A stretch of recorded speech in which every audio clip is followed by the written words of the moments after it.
姐姐，大王有没有给过你一枚铜符节？是，大王曾告诉我说，宫中位分较高的嫔妃们都有这样一个通关的铜符节。拿来给我看看。姑姑，去拿来。是。妹妹怎么想起这符节了？因为这符节就是宫里人和义渠人勾结的证据。有了这枚符节，追查那义渠人背后的主使就有眉目了。真的？妹妹快看看，是不是这个？没错，就是他。当日我被义渠人劫到义渠草原，在义渠人手里，我见过这东西，一模一样。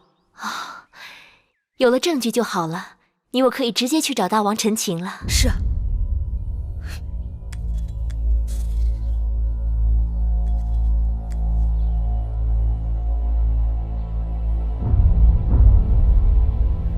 既然你看到了那枚符节，你可有看清楚了符节上的字迹吗？我当时没留意，若是知道这东西这么要紧，我一定想法子记个真切。大王，您要替臣妾做主。好了，寡人知道了，你们下去吧。是。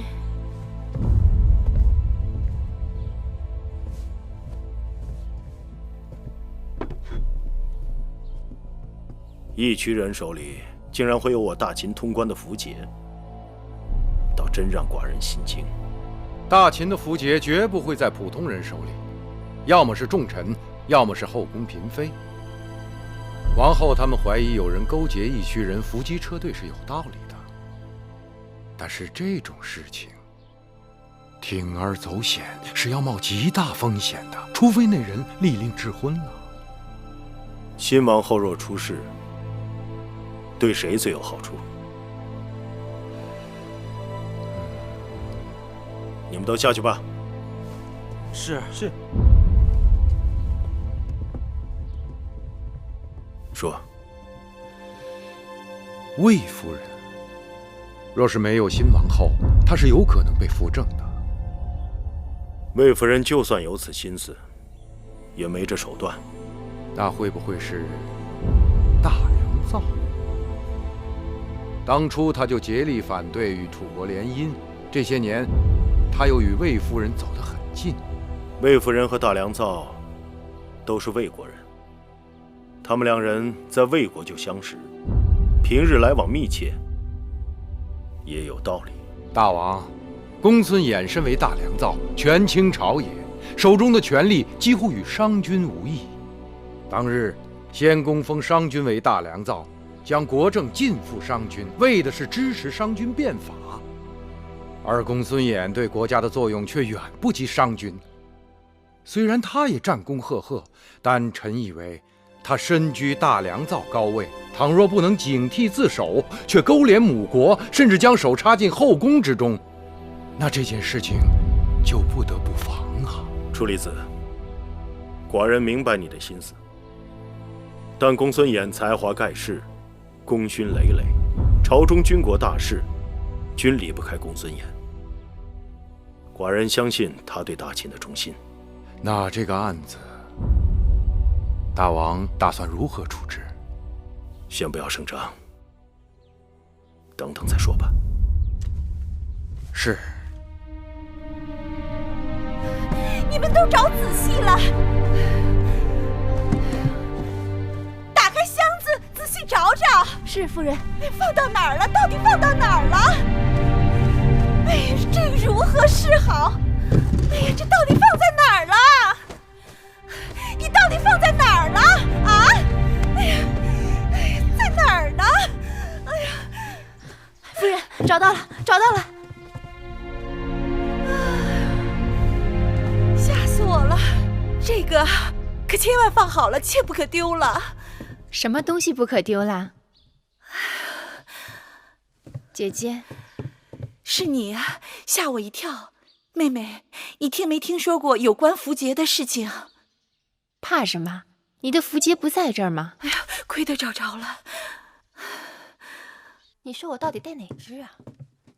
姐姐来的正好，快请坐。你快帮我看看，哪支钗更配我的新衣裳啊？妹妹生的国色天香，配什么都好看。总是这么说，听得我耳朵都起茧子了。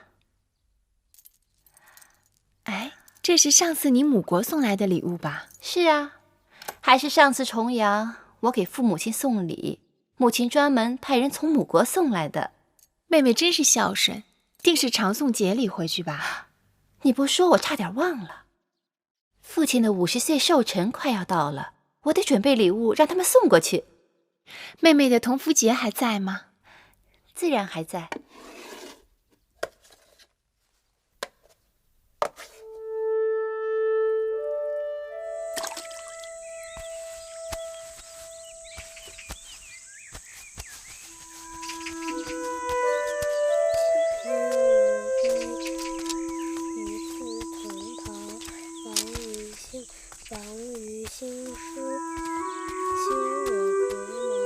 背到哪儿了？岂曰无衣，与子同袍。王于兴师，修我戈矛，与子同酬。好玩。回去背书去。我不，我和姐姐一起玩玩。我不是在玩泥巴，我是在做重要的事情。哦，你做的是什么？那么重要？我做的是符节。做符节有什么用啊？做符节是为了找人，找我们的敌人。我们的敌人在哪？在这宫里，藏在看不见的地方。小冉帮姐姐找，好不好？好啊。不过姐姐先要考考你的功课。首先你要明白你刚刚背过的《无衣篇》的旨趣。这首诗讲的是什么？说的是秦人征战，兴王师，修戈矛，在战场上与战友们分享同一件衣裳，他们同心协力，一致对敌。请问魁姑在吗？你找他何事？我来找他借个绣样。哦，他在屋里呢。我也来弄一个。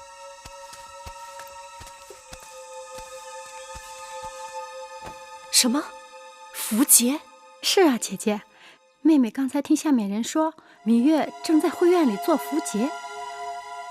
她还没完没了了。姐姐，她拿泥巴做符节什么意思？估计她是想用这种方法回忆起符节上写的什么字。姐姐，那可怎么办呢？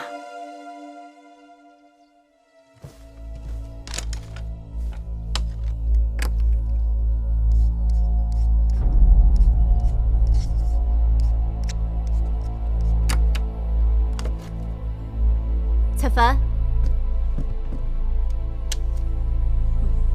奴婢这就去办，速去速回。是。